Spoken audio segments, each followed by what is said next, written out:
Hello, my name is Zoraya and I'm 28 years old.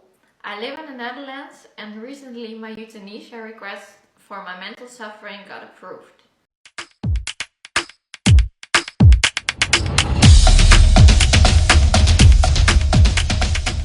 Hey special family, welcome back to another video. If you're new here, hi, I'm AutismMom, and on this channel we talk about autism and everything in between. Today we're doing another fair use reaction video, and it is on autism. Trigger warning, it contains euthanasia.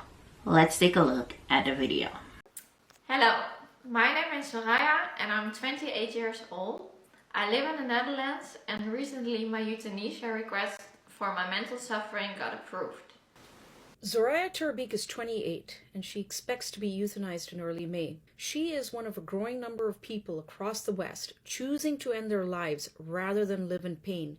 Pain that in many cases can be treated. Zoraya once had ambitions to become a psychiatrist, but she was never able to muster the will to finish school or start a career.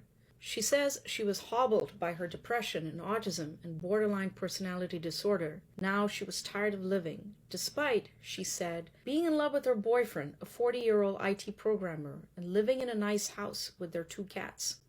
She recalled to me her psychiatrist telling her that they had tried everything, that, quote, "there's nothing more we can do for you. It's never going to get any better." At that point, she said she decided to die. Quote, "I was always very clear that if it doesn't get better, I can't do this anymore."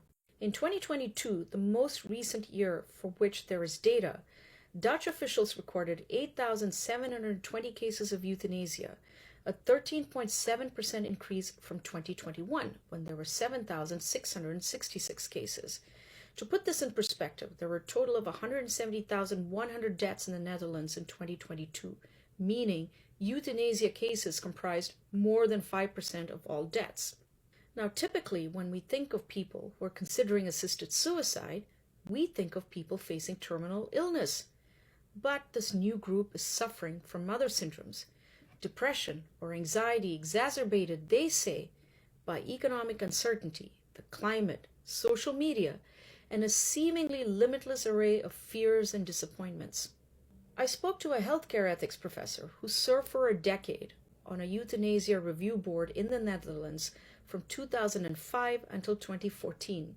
He told me in those years he saw, quote, "the Dutch euthanasia practice evolved from death being a last resort to death being a default option." He ultimately resigned. For my story for the Free Press, I investigate whether suicide, assisted dying, and euthanasia are a sign of human empowerment or a sign that we're in a dystopian world where core human values are disintegrating. You can read, "I am 28 and I'm scheduled to die in May" at thefp.com. Okay, so you have seen the video. Her name is Zoraya. She's 28 and she has autism and depression.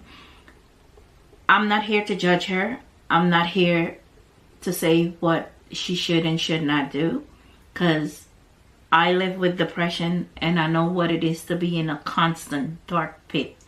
I know what it is to wake up every day and try to climb out of it. But when your doctors and whoever is treating you tells you they're basically giving up on you, what do you have left? So once I saw this video, I'm like, okay, we need to go look up this article. What's really happening? So I did find the article on people.com, and it says, "I will be going on the couch in the living room," said 28-year-old Zoraya Terbeek. "I was always very clear that if it doesn't get better, I can't do this anymore," she told the media company, explaining that the procedure will take place at her home with no music. "I will be going on the couch in the living room," she said, per the Free Press. Terbeek, who lives with her 40-year-old boyfriend and their 2 cats, tells the media company that a psychiatrist previously told her that there's nothing more we can do for you. It's never gonna get any better. "I'm a little afraid of dying because it's the ultimate unknown. We don't really know what's next. Or is there nothing? That's the scary part," said Terbeek per the Free Press. She plans to be cremated and told the outlet that she and her boyfriend have chosen a nice spot in the woods to have her ashes scattered. According to the Free Press, Terbeek expects the doctor to create a soft atmosphere, and that will help settle the nerve. Then she asks if I'm ready, I will take my place on the couch. She will once again ask if I'm sure, and she will start up the procedure and wish me a good journey, said Terbeek, per the Free Press. Or in my case, a nice nap, because I hate it if people say safe journey. I'm not going anywhere. So that's what she had to say. I just wanted to share that with you. And let's go to the comment section and see what the commenters had to say. First commenter says, what kind of psychiatrist says it'll never get better? I don't know, girl, but apparently there are some. Next commenter, I fully understand and empathize with Zoraya. I've followed her journey for a while on Twitter. I actually know someone with very similar mental health issues who took her life 6 years ago.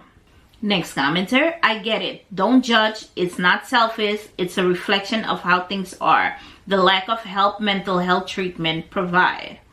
Next commenter, I wrote a paper for a psych course several years ago, and Death with Dignity. A few years after that, my life partner ended his. While he eased his suffering, he passed it on to myself and my daughter. Oh, I'm so sorry that's happening to you. Next commenter, for the people that say it gets better, it does not all the time. I work in mental health. If I could explain the pain people feel or experience, there's no resources as people think there is. She has a point.